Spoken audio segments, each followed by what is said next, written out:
Bienvenidos. Este es su espacio de diálogo territorial. Con Teleopita, desde el Huila, dirige el líder Pedro Rodríguez.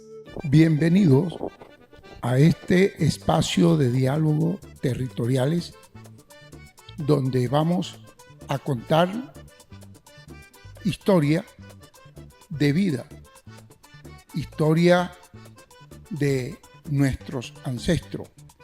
Hoy tengo un invitado muy especial que es un compañero, amigo, que desde la capital se ha trasladado a estos territorios del departamento de Huila, al municipio de La Plata. Hablo de Luis Hernando Pinto, quien es mi invitado especial para esta tarde. Pedro, muchísimas gracias por esta invitación y créame que estoy muy ansioso porque hemos dialogado un poco precisamente sobre cómo el venir de la ciudad me ha llevado a conocer un poquito más de ese conocimiento de verdad ancestral y deshumano, pues ha sido un poco más grata esa experiencia. Bueno, precisamente la gratitud es muy importante cuando sabemos que nosotros venimos de una región totalmente diferente y de nuestros ancestros que son y fueron conocedores de muchas vivencias con la cual necesitamos y debemos seguir compartiendo. Bueno, profe, mire, hay algo que me llama mucho la atención, porque aquí congeniamos mucho en La Plata porque pues, usted es un guajiro. Usted es de una región donde tienen, pues obviamente, los palabreros. Me he hecho un poco de costumbres, cosas que yo solo veía en la capital en novelas costumbristas que de por sí llamaban mucho la atención. Nunca me imaginé encontrarme aquí un palabrero como usted en el municipio de La Plata y menos en el departamento del Huila. Bueno, lo de palabrero se lo dejo precisamente a mis abuelos, a mis tíos y a mi familia.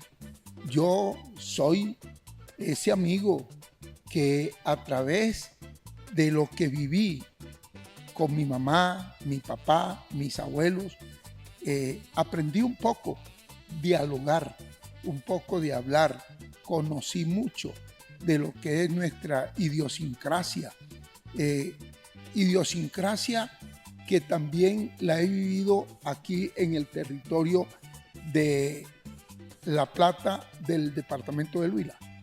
Bueno, cuéntenos un poquito, porque al igual que yo estarán nuestros oyentes muy expectantes, ¿qué es un palabrero? Bueno, precisamente el palabrero para nosotros y el palabrero a nivel nacional y mundial es aquel o aquella persona que tiene precisamente el conocimiento y tiene el saber cómo llegar a concluir o a intervenir para que un conflicto de familia o un conflicto entre comunidades se logre a solucionar o se logre subsanar. Precisamente ese palabrero para nosotros es el mayor, que en el caso de los Arijuna vendría siendo el abogado o el juez. Hubo una figura en Bogotá que llamaban como los jueces de paz, donde se solucionaban los conflictos entre vecinos e inclusive era una misma persona de la comunidad. ¿Es algo muy copiado de esa ancestralidad que se lleva a la ciudad? Yo sí creo que eso ha sido lo importante, que ese conocimiento de nuestros ancestros palabreros se trasladaron a las ciudades, en especial a la ciudad capital, porque es importante saber que en Bogotá, nuestra capital de Colombia, muchos conflictos se erradicaron, se solucionaron y se dieron en vecindades precisamente con el apoyo de estas personas que, teniendo ese conocimiento, llegaban a solucionar ese conflicto y hacer esa hermandad nuevamente en la comunidad. Pero es algo muy importante que hemos aprendido, pues digo yo hemos porque algo aprende uno de la otra persona cuando hay una disposición al diálogo y a conocer, es que esa ancestralidad no solamente tiene que ver con esta parte de digámoslo, de este manejo de los conflictos que hace el palabrero, sino también tiene que ver con la culinaria, tiene que ver con la salud, tiene que ver con esa parte también de la cultura propia, de la música. Su madre tuvo un factor muy fuerte, ¿no? Muy importante en su vida y yo me le adelanto un poquito a la audiencia porque son temas que hemos compartido y me gustaría que también ellos lo vieran. Cuente un poquito qué era su mamá y, bueno, qué labores son las que llegó a desarrollar. Bueno, mi mamá, Juana Josefa de Armas Ochoa, fue una mujer que a través de su herencia, porque ella lo heredó de su papá, de mi abuelo, Rafael Máximo Ochoa, y lo heredó de su mamá, Adriana María de Armas. Importante saber que tuvimos médicos ancestrales que llevaron a que mi familia creciera en ese medio de la medicina ancestral.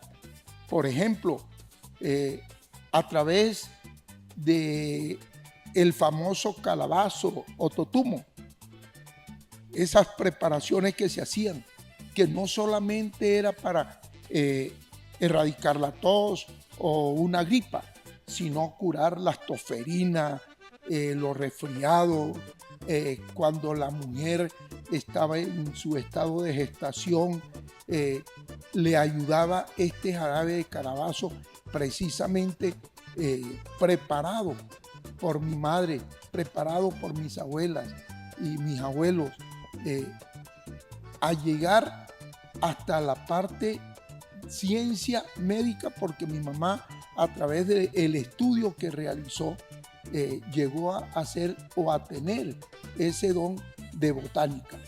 Pero bueno, ustedes aquí, yo sé que el tema es bien emotivo porque evoca muchos sentimientos, pero esa situación que se da donde ella empieza a ver, cuando usted habla de los estudios, ¿a qué se refiere? Aclaremos un poquito de cuenta. Sí, mi mamá a través de lo poco que se podía aprender a través de la academia, ella empezó a mirar y a escribir y a hacer todo lo que preparaba, lo escribía, hacer sus propias fórmulas, sus propias recetas, hasta llegar a encontrarse con médicos titulados, y esos médicos titulados la buscaban para que ella fuera aquella mujer o aquella profesional en ese entonces que le ayudara a preparar los medicamentos que ellos iban a formular en ese entonces. Pero aquí rescatemos esa ancestralidad, se daba era no con químicos, sino con la misma naturaleza. A través de plantas medicinales, a través de la planta ancestral. Por eso tenemos nosotros algo en común, que es el indio Rafael María, que al cual se le rindió un homenaje de parte de los hermanos Zuleta Díaz. Ay, el indio Manuel María, que vive en Guayacanal, ese sí es que sabe curar con planta desconocida.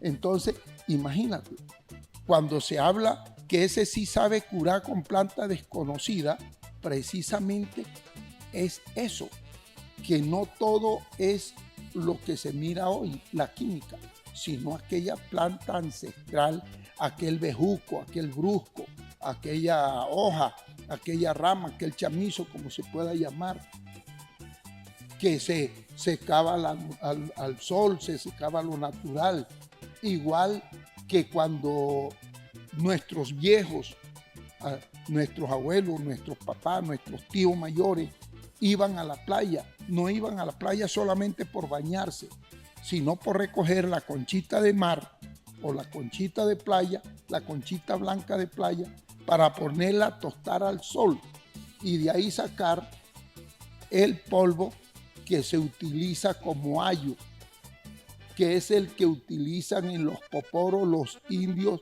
de la Sierra Nevada, los cojis, los barhuacos, los tunas, ¿sí me entiende? Entonces, todo eso es naturalidad. Todo eso viene de la ancestralidad. Bueno, y aquí viene una labor muy importante, es cómo rescatamos esa parte de esos conocimientos de nuestros mayores. Pasó a su generación, ahora usted qué está haciendo para dársela a sus hijos, a sus conocidos, ese conocimiento. Bueno, gracias a Dios, lo que yo pude rescatar y pude aprender de mi familia, de mis ancestros, me ha llevado precisamente a tener ese bagaje de poder conocer un poco de las plantas y poderlas procesar.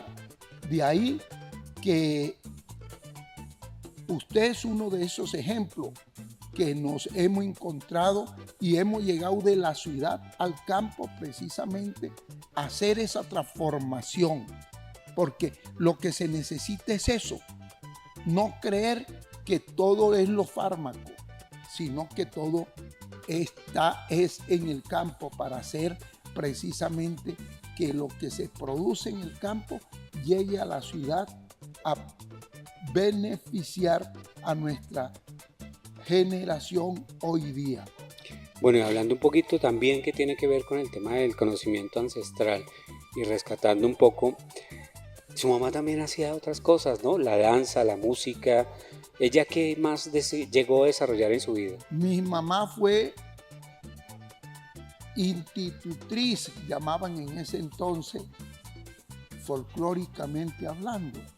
Ella tenía un grupo de mujeres bailarinas, o sea, nuestras piloneras, llamamos hoy día. En ese entonces ella tenía su grupo de mujeres que preparaban para ir a bailar sus danzas a través de sus ritmos, fueran bien los ritmos indígenas como el vallenato, también se bailaban los ritmos de la cultura afro. Eso hacía mi mamá. Y esa fue una herencia que quedó en parte de nosotros, la familia, porque tengo mi sobrina que continúa hoy día en uno de los grupos bailando y dirigiendo un grupo de piloneras. Mi mamá componía sus canciones. Mi papá fue acordeonero. No, pero no dejemos pasar este momento porque hay una canción en especial de su mamá. Haga un poquito de memoria y cántemela. ¿Tiene que ver con la lavandería? Sí, la lavandera que lavando va, toda la sucia ropa de la sociedad. Esa fue una canción que ¿Quién la canta en este momento? ¿Quién llegó a interpretarla? El primo Iván Villazón, el hijo de Crispín de Armas. Y él, Villazón de Armas. Él le tomó la letra y venga, y su mamá nunca tuvo el crédito de nada, no le interesaba esos temas.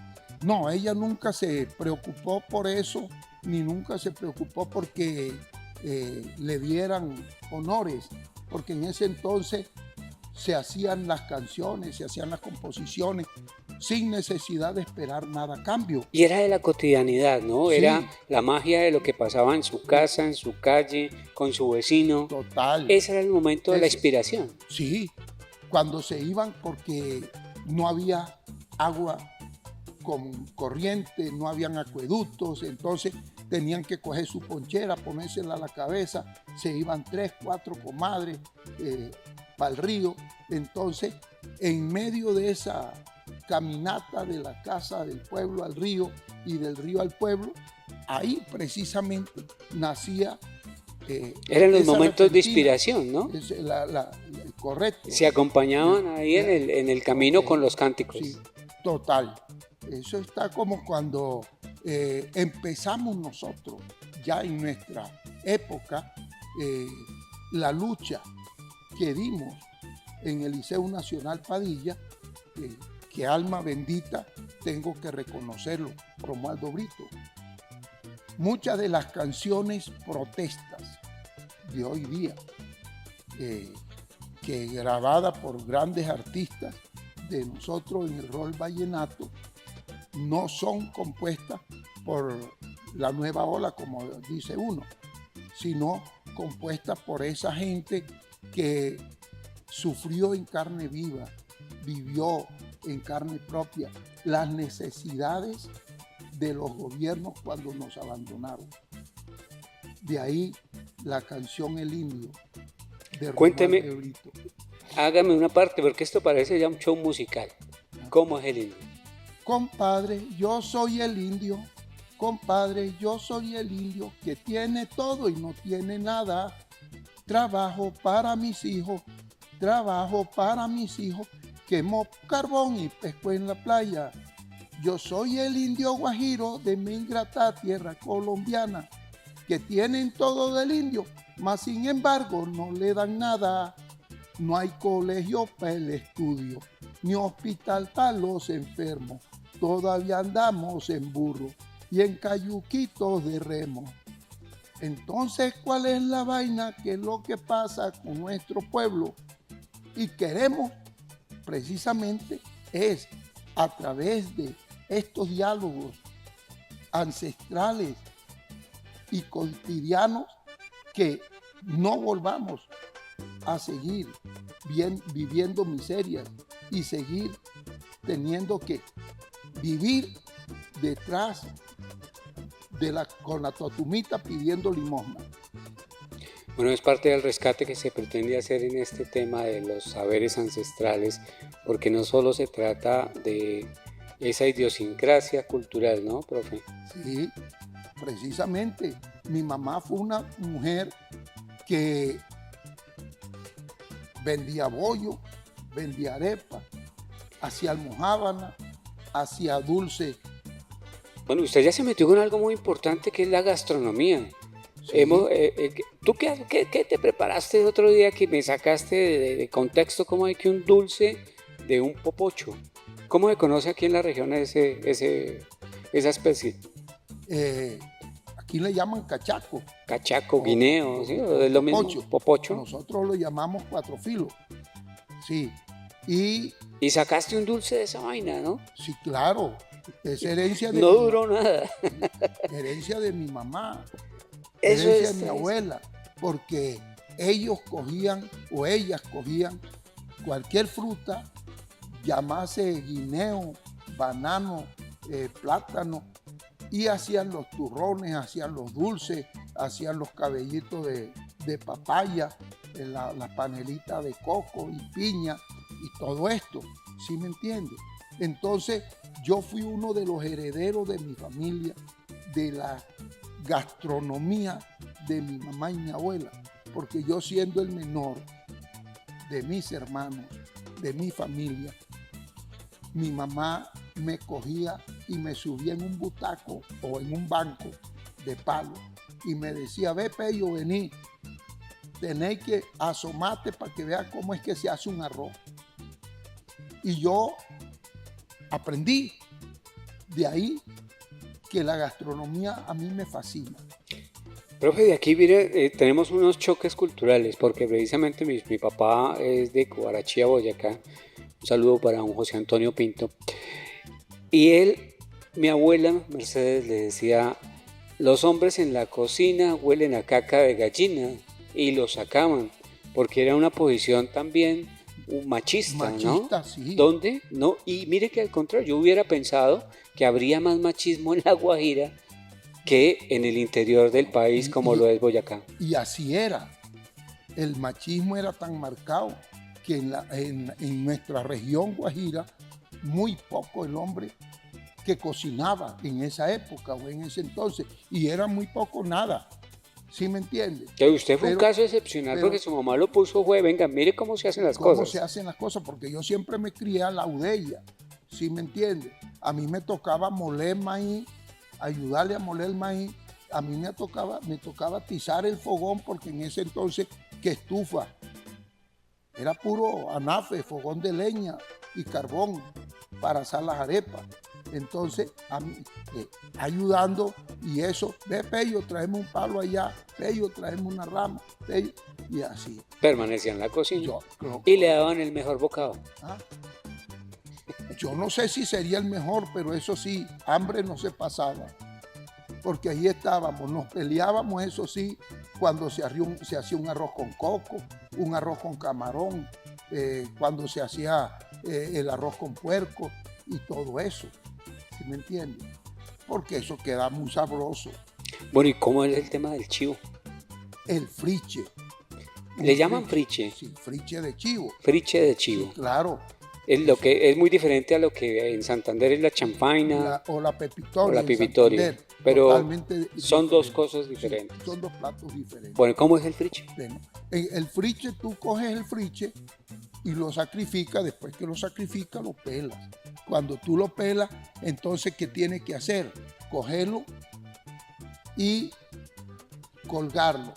Cuando tú lo cuelgas, precisamente hay que degollarlo para que el bote eche la sangre. Esa sangre se recoge en una olla o en un recipiente, ¿sí me entiendes? Después se despresa el chivo con la asadurita, con la tripa y todo, y se lava. Eso sí, hay que lavarlo bien. Ya después de estar bien lavado, eso se echa a un caldero y se empieza a menear. Cuando están ya a medio cocinar, se le pone la sal. A medida que se le va poniendo la sal, también se le va poniendo la sangre. Porque eso no se le pone aceite. La misma grasa que suelta la carne del chivo es lo que va a hacer que ese chivo se vaya sofriendo y fritando un poco. Y eso es el famoso friche de chivo, que se consume acompañado con yuca o con bollo limpio o con arepa. Bueno, es un tema ancestral la gastronomía, la cultura. Hemos hecho como un barrido bien interesante, ¿no? Sí, claro, es importantísimo. Por ejemplo, nosotros tenemos una región o un corregimiento, pues, Cuestecita. El que pasa por Cuestecita y no para donde la vieja Sara a comer la almojábana y el queque, pasó por una variante. Y si pasa por la variante, tiene que llegar al pueblo o al municipio de Atonuevo. Y ahí en Atonuevo se encuentra con la almojábana y el dulce de leche. Imagínate, que por aquí le llaman arequipe, nosotros le llamamos allá panela de leche. Y esa panela de leche lleva leche de vaca, leche de cabra. Se hace con las dos leches. Y eso es un manjar para nosotros y un manjar para los visitantes. Bueno, profe, se nos acaban estos espacios de diálogo territorial. Bueno, en este diálogo territorial yo quiero decirle a Luis Hernando Pinto, muchas gracias por aceptar la invitación y dialogar conmigo, y que este programa no sea el primero, sino el abreboca de muchos que tendrán que venir para hablar de la ancestralidad y de otros temas. Bueno, profe, nos vemos en otro espacio. Dios lo bendiga. Este es su espacio de diálogo territorial. Con Teleopita, desde el Huila, dirige el líder Pedro Rodríguez.